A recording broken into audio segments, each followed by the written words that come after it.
Good evening. Tonight we're going to step straight into the strange and sometimes uncomfortable truth about strength. You probably wouldn't survive this, or at least the version of you that has been hiding behind armor wouldn't, because I'm not going to tell you how to become untouchable by pretending nothing hurts. I'm going to take you with me into a more unsettling journey. The realization that the harder I tried to shield myself from pain, the more fragile I became. So before you get too comfortable, take a moment to like the video and subscribe, but only if you genuinely enjoy what I do here.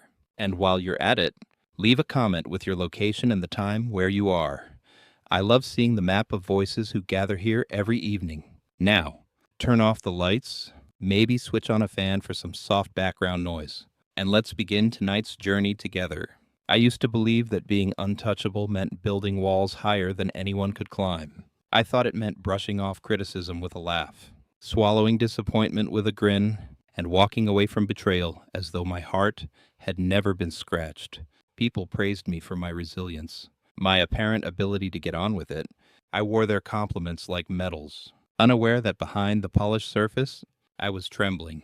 The truth was that my armor didn't make me stronger, it made me brittle. One wrong word, one unexpected silence, and the facade cracked. At first, I convinced myself that this was normal. After all, everyone wants to look unshaken, don't they?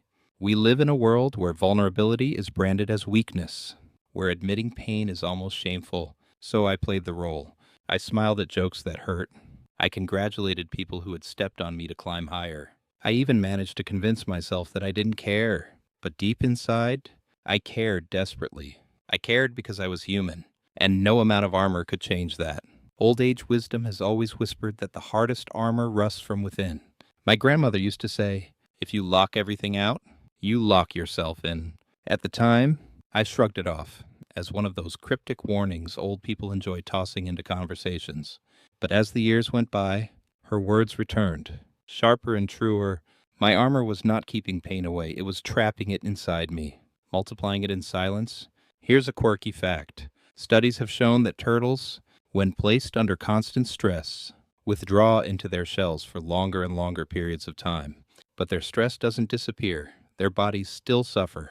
That's exactly what I was doing. I thought I was safe inside my shell, but my inner world was quietly corroding.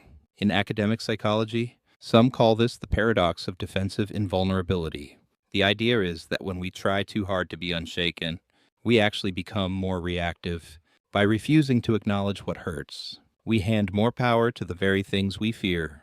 I didn't need a textbook to prove it. I was living it daily. Every time I pretended not to care, I cared twice as much. Every time I brushed off criticism, it dug deeper under my skin. Joke number one tonight. I once tried writing a list of all the things that didn't bother me. By the third page, I realized I had accidentally written a diary of everything that haunted me. So much for being untouchable. The illusion of being untouchable is seductive because it promises peace. But what it really gives you is exhaustion. You're constantly performing strength, constantly pretending, constantly carrying armor so heavy that eventually you forget what it feels like to walk lightly. And yet, the irony is that the people who seem most unshaken on the outside are often the ones most easily undone inside. I reached a point where I could no longer deny it. I wasn't untouchable, I was breakable, tired, and aching under the weight of a facade. The armor I thought was protecting me was only making me weaker. And so began the realization that to truly be strong, I would have to dismantle the illusion itself. The silent anguish beneath the mask was perhaps the heaviest burden I ever carried. Outwardly, I had perfected the role of the resilient one, the one who could handle rejection, who laughed at betrayal, who brushed off loss like dust on a sleeve. People admired me for my strength, and I nodded politely, secretly wondering how long I could keep the act going before the cracks showed. Because while everyone saw the mask, no one saw what was happening beneath it. The exhaustion, the silent anguish, the constant ache of pretending. It is strange how well you can train yourself to look composed even as you are falling apart inside. I would wake in the morning with that heavy feeling in my chest, the kind that makes you want to roll back under the covers. But instead I would put on my best smile and go out into the world as though nothing was wrong. My performance was convincing, but it came at a cost. Every compliment I received for being strong felt like a reminder that I was also invisible.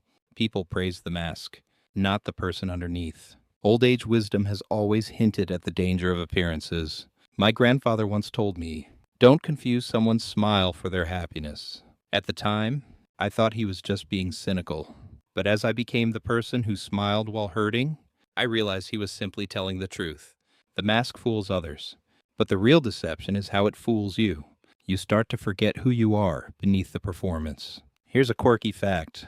Actors who wear heavy stage masks during theater productions often report feeling physically exhausted, not just from the performance, but from the weight of the mask itself.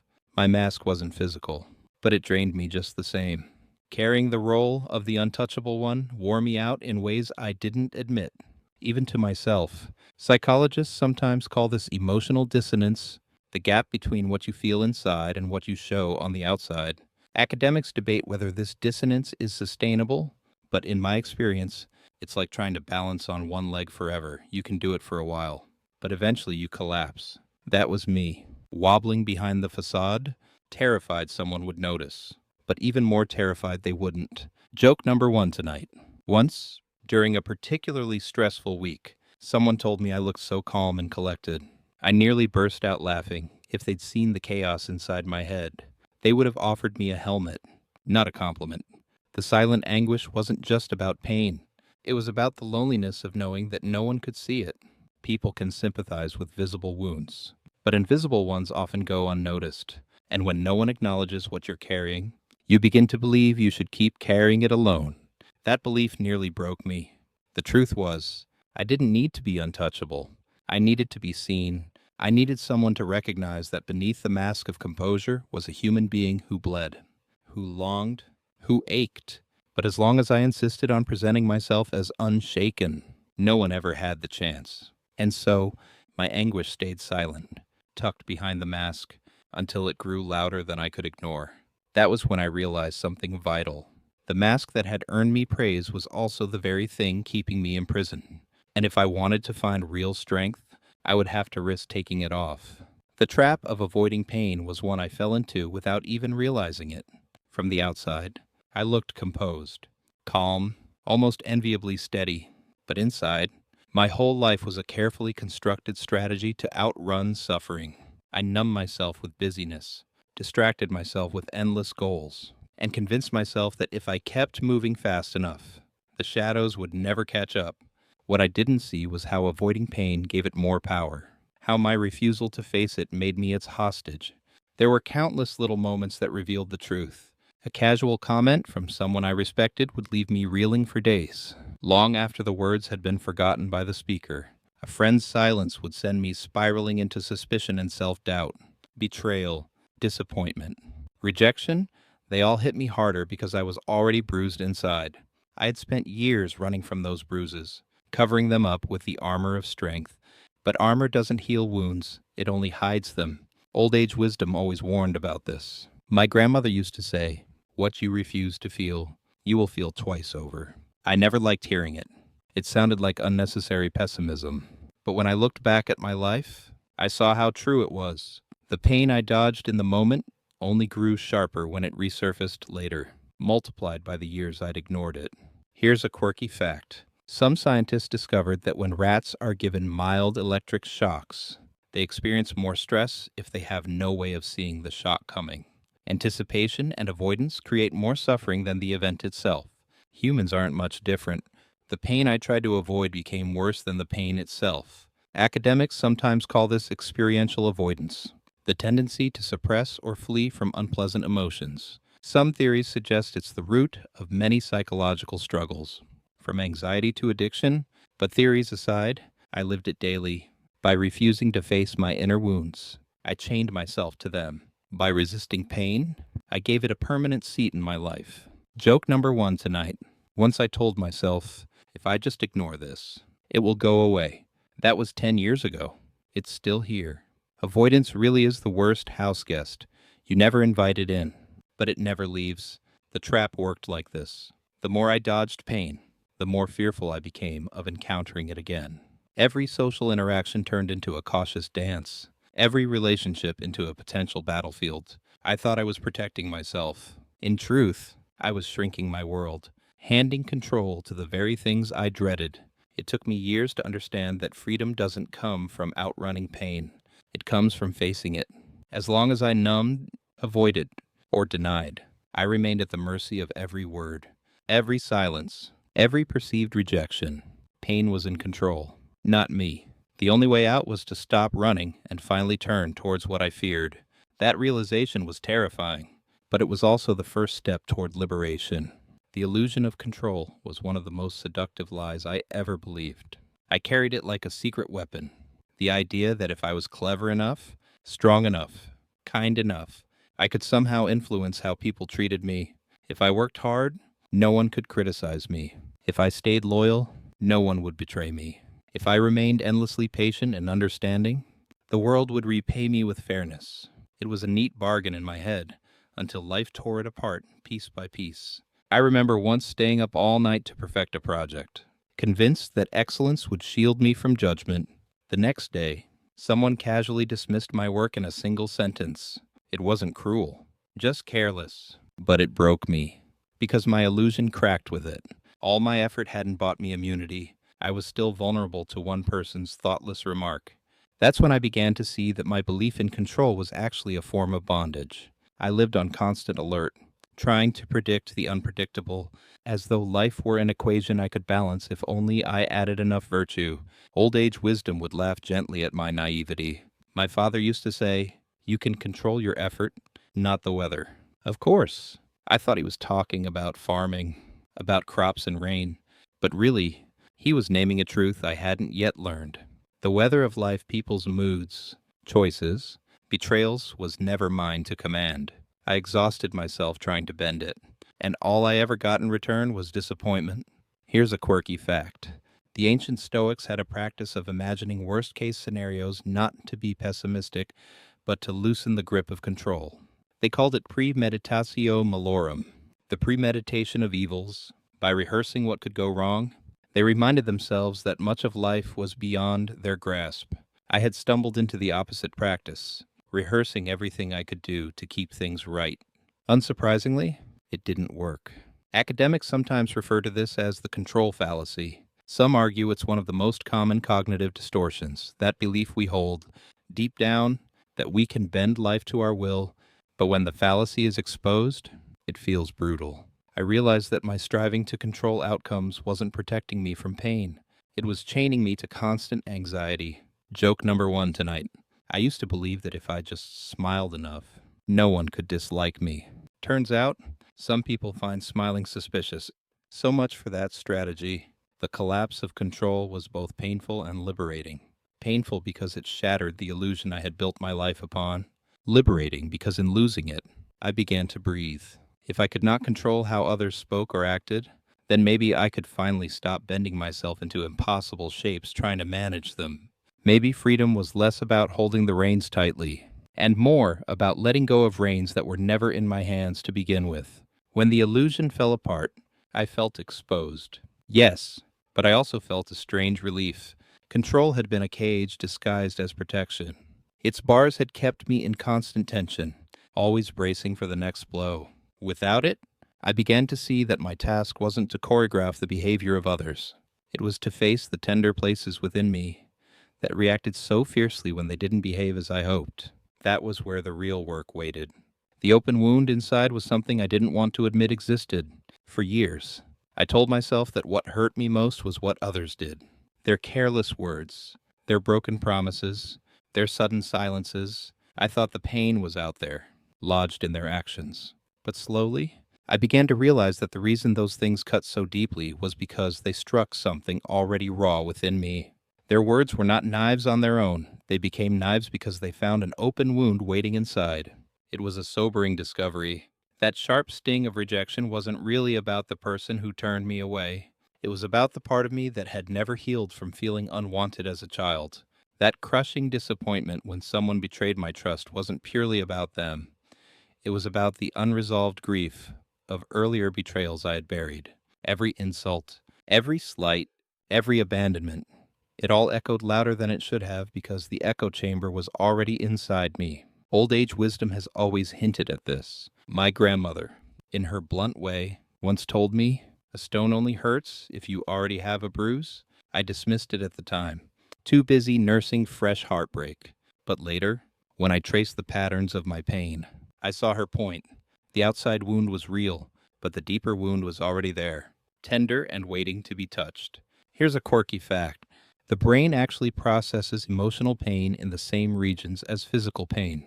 MRI scans light up in similar patterns, whether you've stubbed your toe or been socially rejected.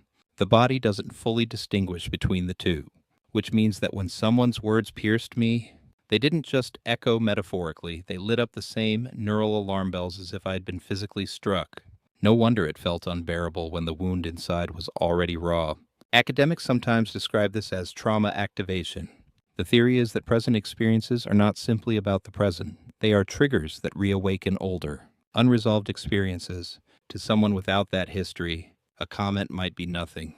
To someone carrying unhealed wounds, the same comment can feel like devastation. I didn't like the idea at first because it meant I couldn't blame everything on others. But it also gave me back responsibility, and with it, the chance to heal. Joke number 1 tonight. I once snapped at someone for leaving me out of a group dinner. This is just like that time in primary school. I yelled, "The problem? They weren't even born when I was in primary school." The past has a sneaky way of crashing the present party. The realization that pain lives within was both daunting and liberating. Daunting, because it meant I had to face wounds I'd long avoided. Liberating, because it meant freedom was possible. If the problem was only external, I would be at the mercy of every careless word or selfish act. But if the wound was inside, then healing it could change everything. So I began to listen differently. When something hurt, instead of asking, "Why did they do this to me?" I started asking, "Why does this hurt so much?" The answers weren't easy. They led me into old memories, long suppressed emotions, pieces of myself I thought I'd outgrown. But facing them was the first step to no longer being ruled by them. And that was when I understood.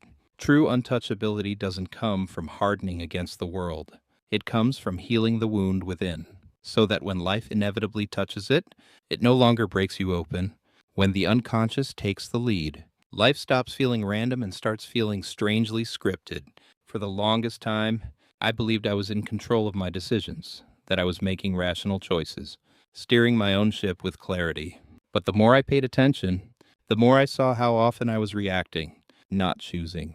I would get angry over nothing. Sabotage opportunities I had been waiting for, repeat patterns in relationships I swore I'd never repeat again.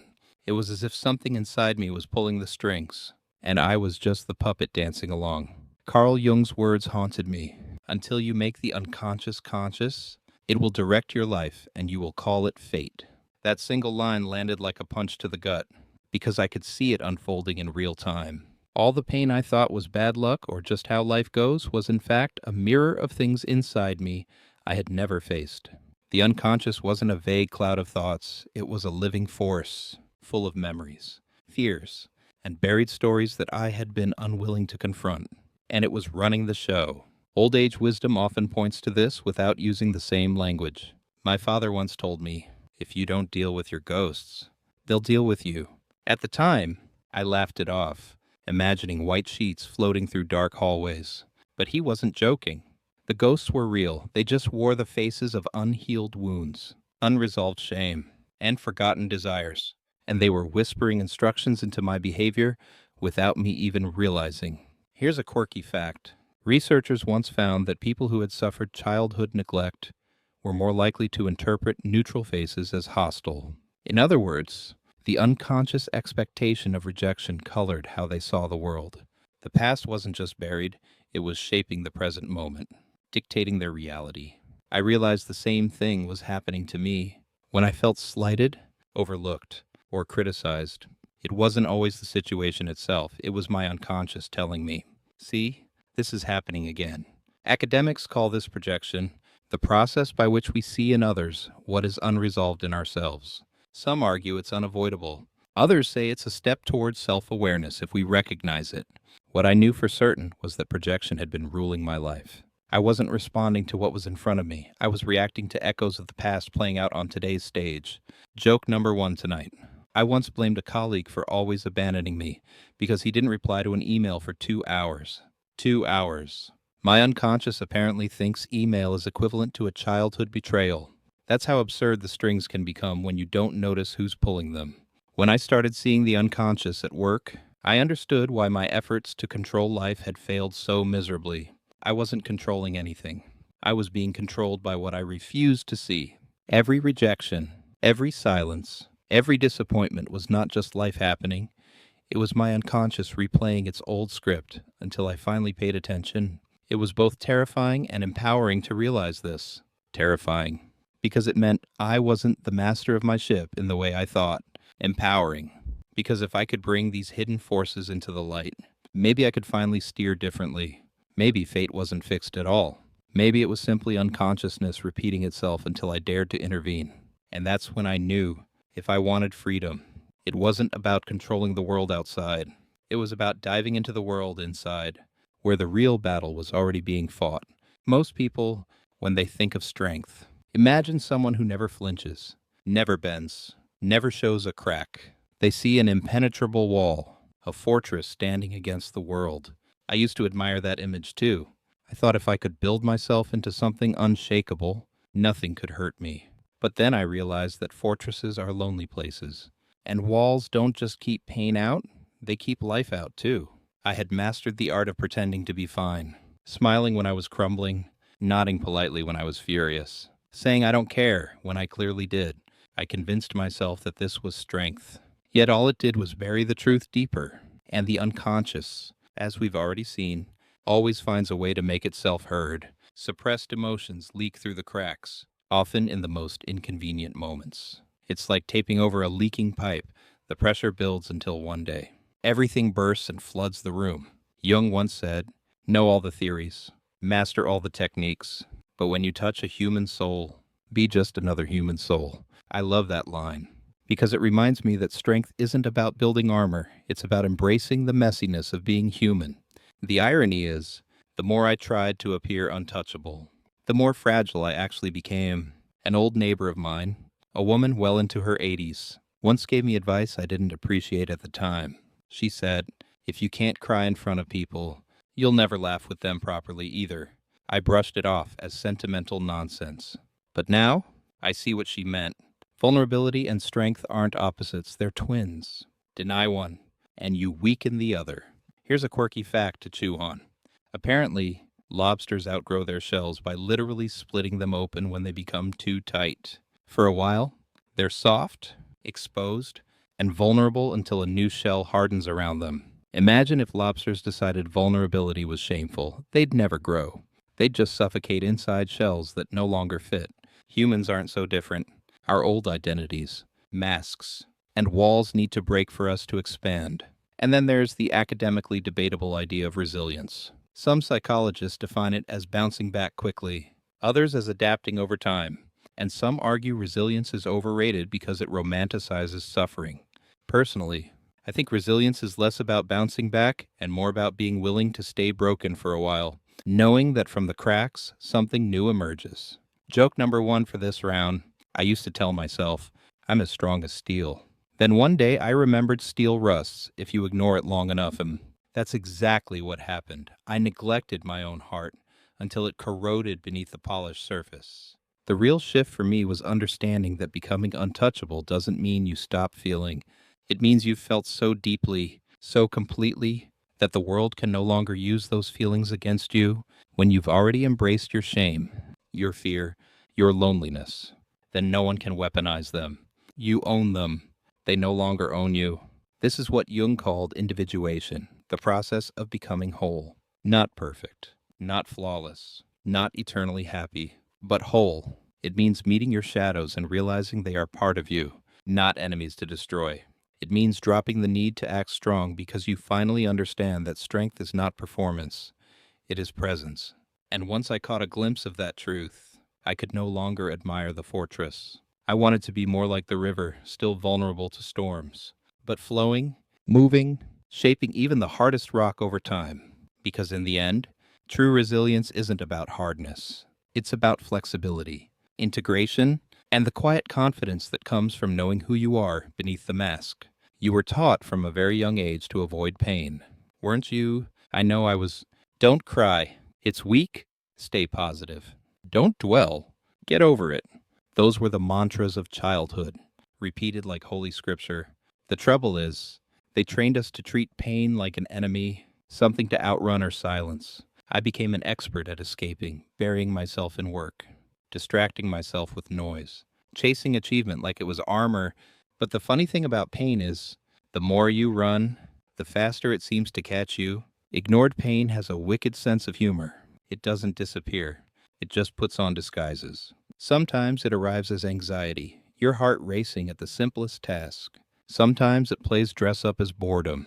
You're scrolling through your phone for hours, but nothing satisfies. So other times it shows up as anger. You snap at someone who didn't really do anything wrong. And the most ironic part, the harder you try to be in control, the more uncontrollable it becomes. Jung had a different way of looking at suffering. He once said, "Depression is like a lady in black. If she turns up, don't send her away. Invite her in. Offer her a chair. And listen to what she has to say." That idea shocked me when I first read it. Invite depression in. Who in their right mind would want to have coffee with misery? But over time, I've realized it isn't about enjoying suffering, it's about listening to the message behind it. Pain is rarely meaningless. It's often your soul trying to get your attention, like a smoke alarm that won't shut off until you actually deal with the fire. Here's a quirky little side note. Did you know that the ancient Greeks had a word, pathos, which meant both suffering and passion? To them, pain wasn't separate from vitality. It was woven into the fabric of being alive. You can't love deeply without risking heartbreak, just as you can't grow without risking pain, which makes sense. Really, if you avoid pain entirely, you also avoid joy. The old age wisdom I've come to understand is this: suffering isn't a punishment, it's a process. It's like pruning a tree. It looks brutal, cutting off branches that seemed perfectly fine. But only through that loss does new growth appear. My grandmother used to say, "Sometimes the storm isn't there to destroy you, it's there to clear your path." I used to roll my eyes at her sayings, but now I see she was right. Academically, there's endless debate on whether suffering strengthens us or simply scars us. Some argue the adversity hypothesis, suggesting that hardship builds character and resilience. Others counter that trauma just leaves long-lasting wounds. The truth, I think, lies somewhere between. Suffering alone doesn't guarantee growth, but if you meet it consciously, it can transform you. If you repress it, though, it will fester and quietly run your life from the shadows. And yes, joke number one for this part. Once, during a really low period, I thought to myself, maybe I'll just try not feeling anything. 2 hours later, I stubbed my toe on the corner of the bed and screamed like the world was ending. Pain has a way of reminding us we're alive, whether we want it to or not. What makes suffering unbearable is the belief that it shouldn't exist. We live in a culture obsessed with comfort, instant fixes, motivational mantras, toxic positivity telling us to just smile. But pretending everything's fine only deepens the wound. I had to learn to sit with my pain, like Jung advised, and ask it questions. What are you showing me? What part of me is still holding on? What am I afraid to release? The answers were never immediate, and sometimes they were uncomfortable. But slowly, I began to see the truth. Pain wasn't my enemy. It was my guide. The real tragedy isn't suffering, it's running from it. Because in the chase, you lose yourself. But when you stop, turn around, and face the ache, you discover something unexpected. Within the very heart of pain lies the seed of transformation. Crossing that valley of suffering is not for the faint of heart. Very few people even begin, and fewer still finish the journey. Why? Because this path doesn't promise comfort. It doesn't hand you guarantees. It doesn't pat your ego on the head and whisper, "Don't worry, you're already perfect." No, it tears that ego to shreds and leaves you standing in the rubble of who you thought you were. Jung described individuation as the process of becoming who you truly are. Sounds poetic, doesn't it? But what he didn't sugarcoat was that this means unlearning everything you thought you were. And believe me, that is far more painful than any rejection or criticism you've ever faced from the outside. Because when you strip away the masks, when you dismantle the persona, you come face to face with a terrifying realization. Most of what defined you up until this moment was never real. I used to believe I was my achievements. The grades, the promotions, the admiration of people who barely knew me, that was my armor. Then, when life stripped those things away, I panicked. Who was I without the applause? Who was I when the trophies gathered dust? The truth was brutal. I wasn't my successes, but I wasn't my failures either. I wasn't the praise I craved or the shame I hid from. I was something else entirely, something deeper, rawer, more unshakable. Quirky fact for you: in certain Japanese traditions, broken pottery is repaired with gold, a practice called kintsugi. The cracks are not hidden, they're highlighted, celebrated even. The brokenness becomes the beauty. Individuation works like that. You stop pretending you've never been broken, and instead, you integrate the cracks into your story. Now, let's add a little humor, because this is getting heavy. When I first heard about individuation, I thought, great, another self-help word for be your best self. But no, turns out it's more like ripping open your soul, staring into your childhood trauma, and saying, well, this is awkward. Self-help books don't usually warn you about that part. Old age wisdom tells us that you cannot live forever wearing someone else's skin. My grandfather once told me, masks will always itch, you can keep them on, but they'll drive you mad. He was right. The persona may keep you safe, but safety is not freedom, and individuation is nothing if not the pursuit of freedom. Academically, there's a hot debate over whether identity is constructed or discovered. Some scholars claim we invent ourselves through social roles, language, and culture. Others argue we uncover an essential, authentic core hidden beneath the layers. I side with Jung here. We don't create ourselves as much as we unearth ourselves, like archaeologists brushing away the dust to find what was always there. When you begin to individuate, it feels like you're losing everything. Friendships change. Work feels different. Even hobbies you once loved can suddenly feel shallow. But this loss is not destruction, it's pruning again, making space for something real. You begin to realize you no longer need to be loved by everyone. You no longer crave winning every argument. You no longer pretend to be untouchable, because for the first time, you actually know who you are. Humor break number 2. During this process, I once looked in the mirror and said, who even am I? Then I remembered I was supposed to meet a friend in 10 minutes, so I sighed. Well, whoever I am, I'd better not be late. Even existential crises have to respect punctuality, and here lies the paradox. Individuation makes you untouchable, not because you feel nothing, but because you feel everything and are no longer controlled by it. You've walked through the fire. You've faced the monsters in your unconscious. You've looked shame, loneliness, and rage square in the eyes and whispered, I see you, but you no longer own me. That is where the strength comes from, not armor, not numbness. But clarity? Of course. Clarity comes at a price, loneliness. Because not everyone around you is ready to make the same journey. While you begin to shed masks, others are still clinging to theirs for dear life. And when you stop playing the old roles, you no longer fit neatly into their scripts. Some drift away. Some get angry. Some simply don't understand. It hurts, but it also liberates. Because individuation, at its core, is not about being perfect. Jung himself said it was not a process of perfection, but of integration. You are not trying to become better than anyone else. You are trying to become whole. Whole enough that when the storms of life come, they shake the branches but cannot uproot the tree. Integration is not a polite dinner party. It is more like a long, messy excavation where you stumble across skeletons you thought you'd buried for good. The shadow is everything you've hidden, denied, or rejected in yourself, and sooner or later it comes knocking. Jung warned us about this, calling the shadow the dark side of the personality, not evil, not monstrous, but inconvenient, like that one relative who shows up uninvited, eats all the biscuits, and tells the truth when everyone else is lying politely. I used to think my shadow was something external, something I could outgrow if I worked hard enough. But the more I ignored it, the louder it became. My jealousy, my impatience, my insecurity, they were not flaws to be exiled. They were signals of something deeper. The shadow doesn't vanish because you deny it, it festers. And then, at the worst possible moment, it bursts through, like the time I snapped at someone over a harmless comment, only to realize later I wasn't angry at them at all. I was angry at myself. The shadow is clever like that. It disguises itself as projection, and suddenly the whole world feels like an enemy, when really it's a mirror. Here's a quirky side note.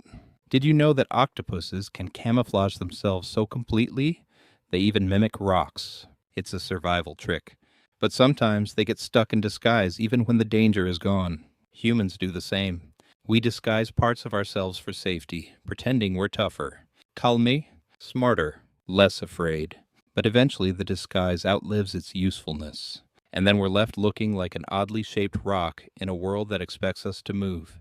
Academic circles still argue whether shadow integration makes us morally stronger or just more self-aware. Some say it's risky, acknowledging darker impulses might encourage them. Others argue the opposite, that repression makes them more dangerous.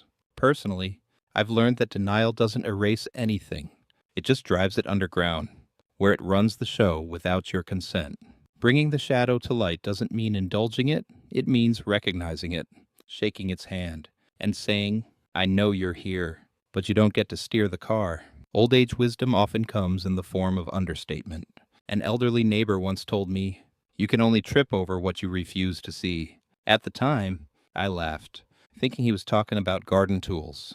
But years later, after stumbling again and again over the same emotional patterns, I realized his words had a double meaning. The shadow is that rake in the grass. You can ignore it, but eventually you'll step on it, and it'll smack you right in the face. Humor break. When I first tried to embrace my shadow, I pictured myself standing in front of a mirror, giving a pep talk to my worst traits. I imagined my laziness saying, finally, some respect, while my anger folded its arms smugly. It wasn't exactly therapeutic, but at least I laughed before crying. The truth is, integration is not glamorous. It's sweaty work, emotional heavy lifting. It means admitting you're not always kind, not always generous, not always composed.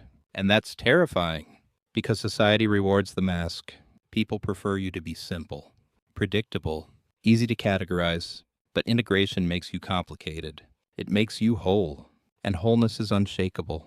When you know your own anger, someone else's rage doesn't throw you off balance. When you accept your envy, someone else's success doesn't sting the same way. When you've embraced your loneliness, abandonment doesn't paralyze you. You can't be blackmailed by your own denied emotions anymore, because you've already faced them. The third joke for this round. Here it is. Integrating the shadow sometimes feels like inviting every awkward ex to the same dinner table. They bicker, they sulk, they make the evening uncomfortable, but once they've all said their piece, the silence that follows is oddly peaceful. Jung was clear that the shadow isn't about erasing darkness, it's about balance. Without the shadow, the light has no contrast. Without fear, courage is meaningless. Without weakness, strength is hollow. Integration doesn't make you invincible, it makes you real. And real people, paradoxically, are the only ones who become untouchable. So here is where individuation deepens. You're no longer just peeling away illusions, you're confronting the raw contradictions of your nature. And the remarkable thing, once you stop hiding from yourself, you also stop hiding from life. There is a peculiar freedom that comes when you stop demanding the world to protect you from discomfort. At first it feels reckless, as if you've dropped your armor in the middle of a battlefield, but soon you realize the armor was never saving you.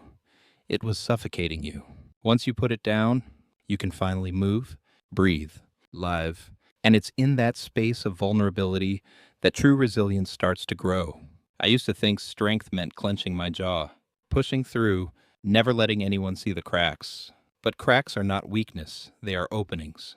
Light doesn't enter through an unbroken wall, it seeps through the fractures. The same is true for us. Every rejection, every betrayal, every humiliating stumble, they hurt, but they also expose the places where we can expand. Without those breaks, I'd still be a hardened shell, terrified of being touched. There's an old saying I once heard from a grandmother on a train.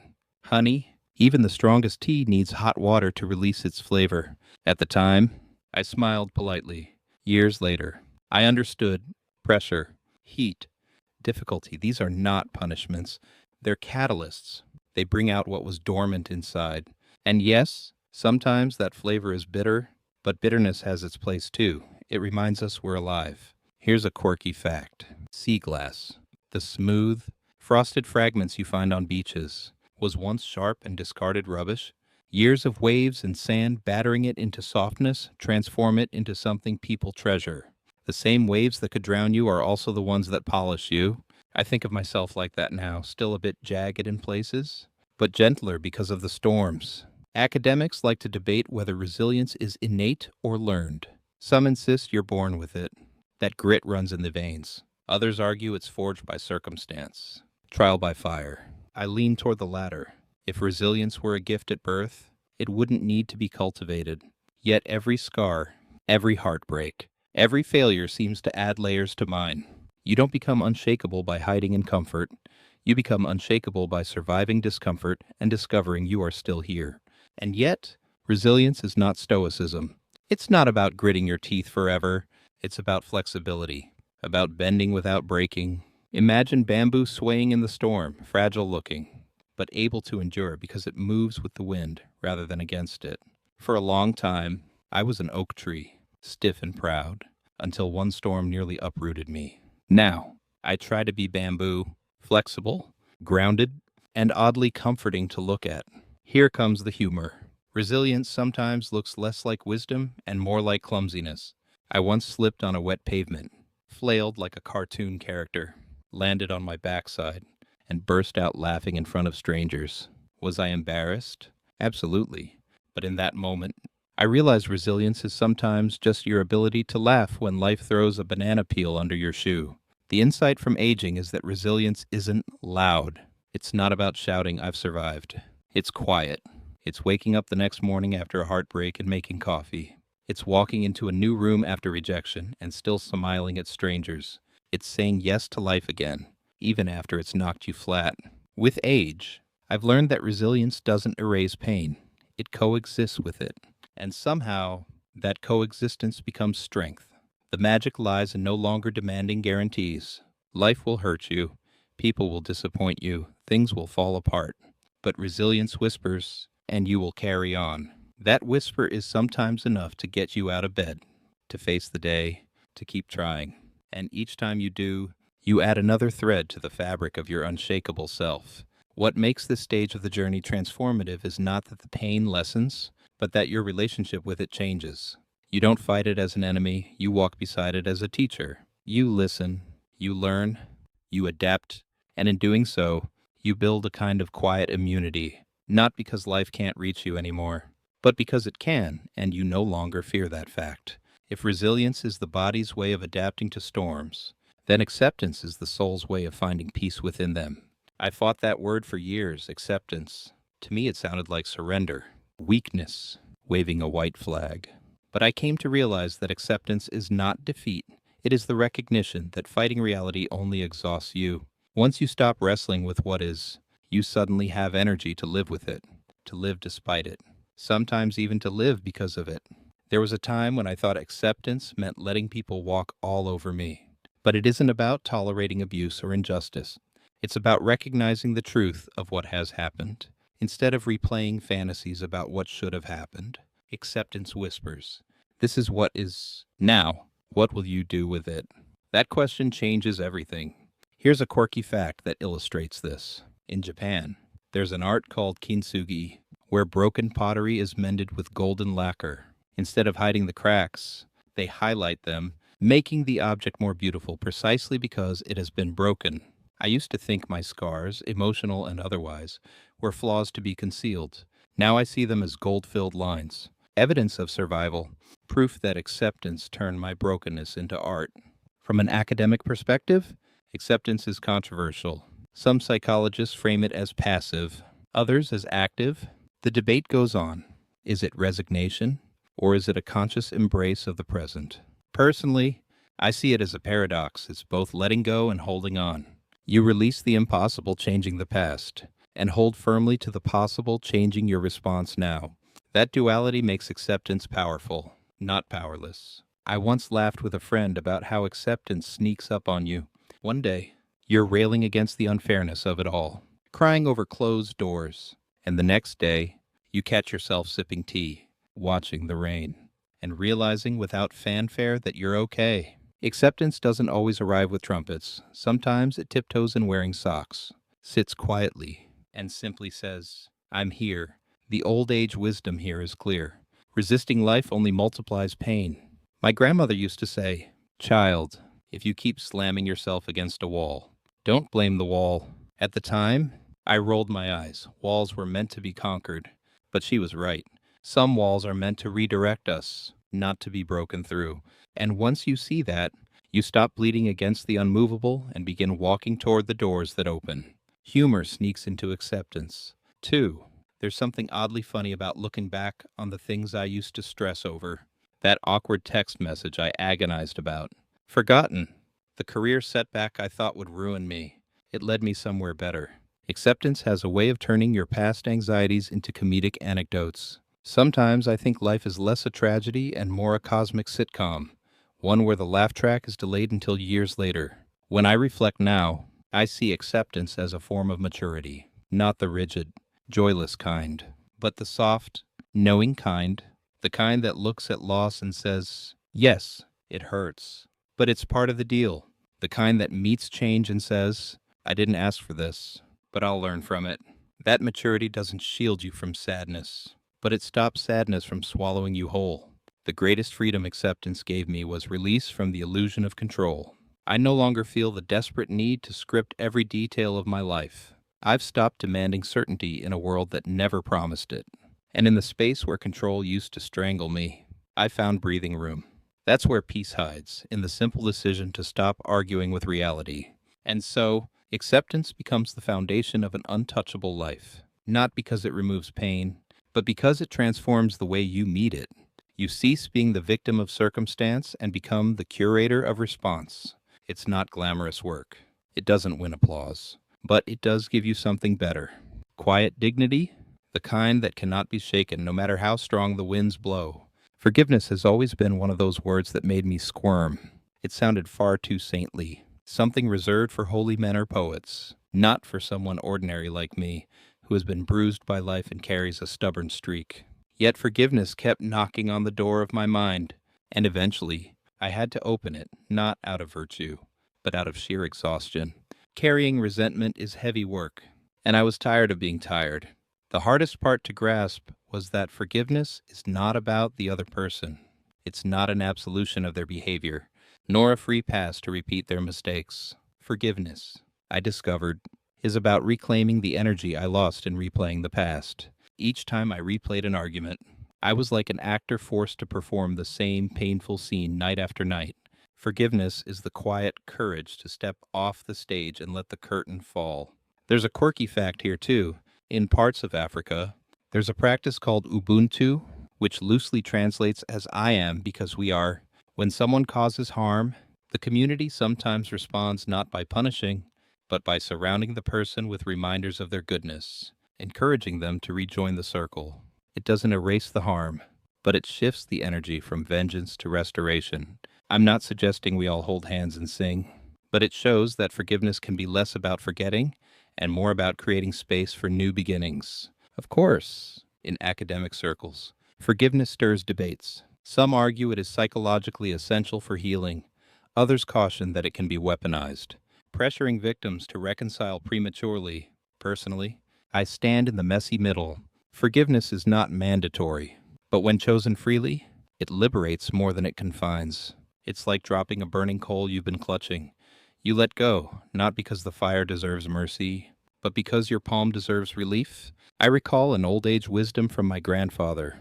If you drink poison waiting for someone else to die, you'll be waiting a long time. His blunt humor still makes me smile, but it holds truth.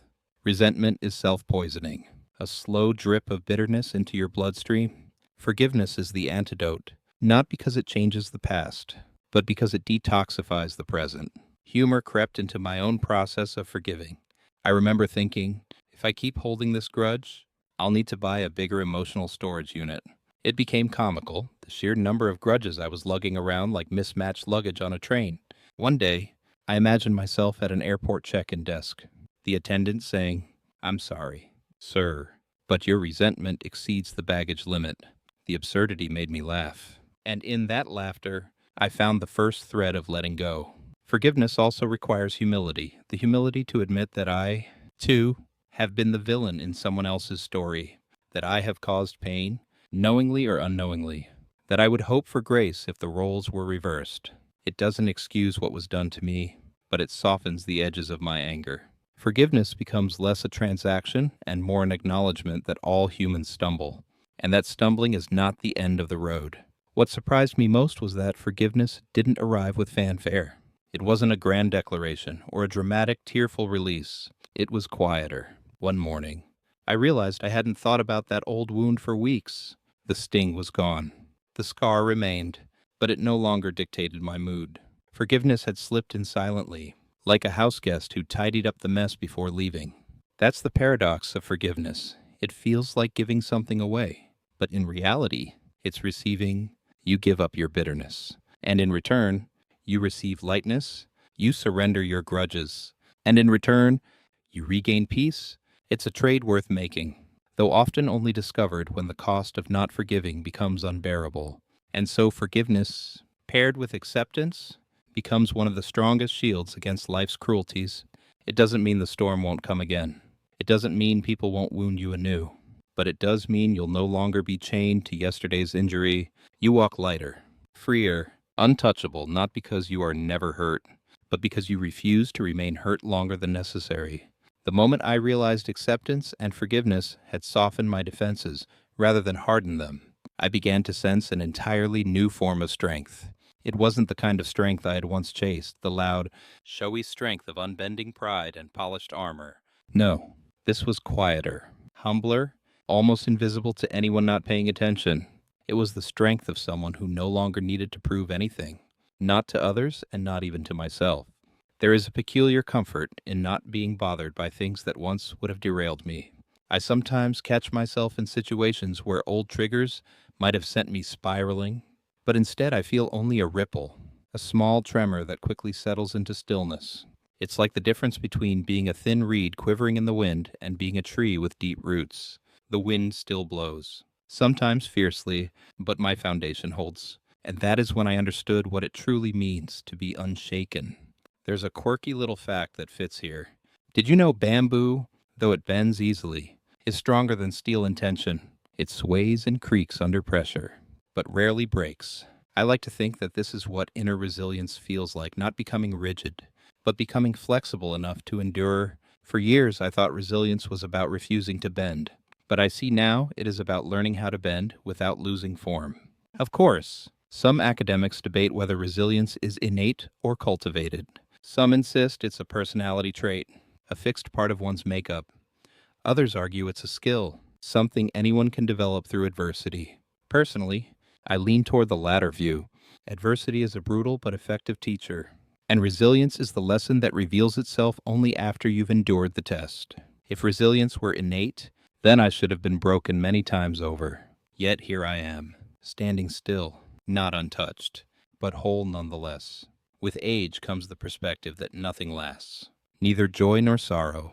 When I was younger, the highs felt permanent and the lows felt endless. Now I understand that everything passes, like clouds shifting across the sky. The wisdom I hold on to is this: don't get too attached to either sunshine or storms, because both are temporary guests.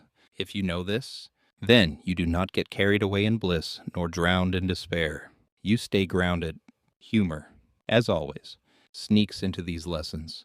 The other day I caught myself muttering, well, if life throws one more surprise at me, I'll need to start charging admission. It's absurd. But the joke lightens the seriousness of the struggle.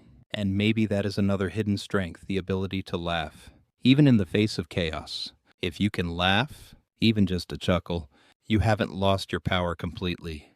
Being unshaken doesn't mean I've stopped feeling. Far from it. I still feel sadness, disappointment, and even anger. But the difference now is that feelings no longer dictate my choices in the same tyrannical way they once did. They rise, they swell, they subside. I observe them like waves, knowing none will drown me unless I insist on fighting against them. I don't confuse being unshaken with being numb. In fact, I feel more deeply than ever, because I am no longer afraid of my own emotions. The greatest shift has been in how I view setbacks. Once, They were catastrophes. Now, they are chapters. Once, they defined me. Now, they refine me. Losing something I once thought was essential no longer feels like death, but like a door closing so another might open. This doesn't mean it's easy, but it means I trust the process more. And trust, I've found, is a form of strength in itself.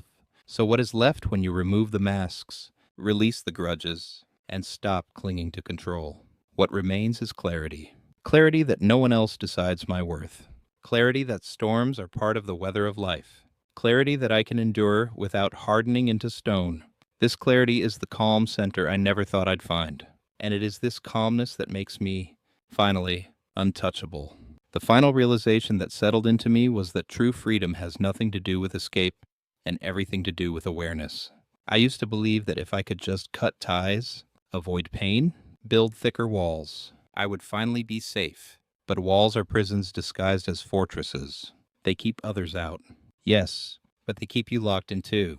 What really shields me now is not armor, not denial, but the steady gaze of consciousness. Awareness has become my compass. It doesn't erase difficulty, but it prevents me from losing myself in it. When words sting, I no longer ask why they said it. I ask why it hurts me. When rejection occurs, I don't blame the other person. I examine the wound it touches. In this way, life has transformed into a mirror, sometimes harsh, sometimes merciful, but always revealing. And when you understand what you are seeing, you are no longer destroyed by the reflection. A curious fact that delights me is how the brain itself changes through awareness. Neuroscientists speak of neuroplasticity, the ability of the brain to rewire itself depending on what we pay attention to. Awareness literally reshapes the architecture of the mind. So when I sit with pain instead of fleeing it, when I choose to breathe instead of react, I am not merely calming myself. I am rewiring who I am becoming. It is biology meeting philosophy in the most practical way. Of course, scholars debate the limits of consciousness. Some argue it is an illusion created by chemical processes, while others see it as the core essence of being. I don't claim to have the answer, but I know what consciousness feels like in my own experience. It feels like the moment you wake up from a bad dream and realize you were never in danger. The circumstances might remain the same, but your relationship to them is utterly different. With age, I've come to realize that clarity is the most valuable possession anyone can have. Money, reputation, even health, they all shift. Sometimes suddenly, sometimes cruelly. But clarity of mind, awareness of who you are and how you respond. That is an anchor that even death cannot completely take from you. When everything else fails, clarity remains as your last form of dignity. I laugh sometimes at the irony. For so long I wanted to be untouchable by becoming harder, tougher, almost machine-like. Yet the unshakable strength I found in the end came not from resistance, but from surrender. It came from allowing myself to be soft, porous, open, like bamboo, bending in the storm but refusing to break. That is what makes one untouchable, not the absence of storms, but the presence of roots. So, if you are listening to me now, know this. Nothing outside you can truly defeat you once you understand yourself inside. People can betray you. Words can wound you. Fortune can vanish. But if you stand in clarity, you are never lost. Life will still move. Sometimes painfully, sometimes beautifully, but you will no longer be thrown into despair at every shift. You will watch it all, breathe through it, and remain whole. This is where my journey has brought me, not to perfection, not to immunity from suffering, but to a place where suffering no longer rules me. That is the essence of being unshaken, untouchable, whole, and it is available to anyone willing to stop running from themselves. Now, as the story draws to its end, allow the pace to soften and slow. Imagine a long exhale after a day that was heavier than it should have been. The words you have heard were never meant as armor, but as a lantern, faint yet steady, showing a path through the fog. I do not promise you a world free from pain, for no such world exists. But I do promise you that within yourself lies a silence deeper than every storm. That silence is your strength, and it cannot be taken from you. Let the final images drift gently of roots grounding you, of waves that rise and fall but never swallow you whole, of a horizon that opens wide even after the darkest night. Trust that you are not fragile glass waiting to shatter, but resilient earth that absorbs rain and still remains. And as you rest now, know that you carry within you not the illusion of being untouchable, but the truth of being whole. Sleep. Then, with the comfort of this clarity, and wake with the quiet courage to meet tomorrow exactly as it comes.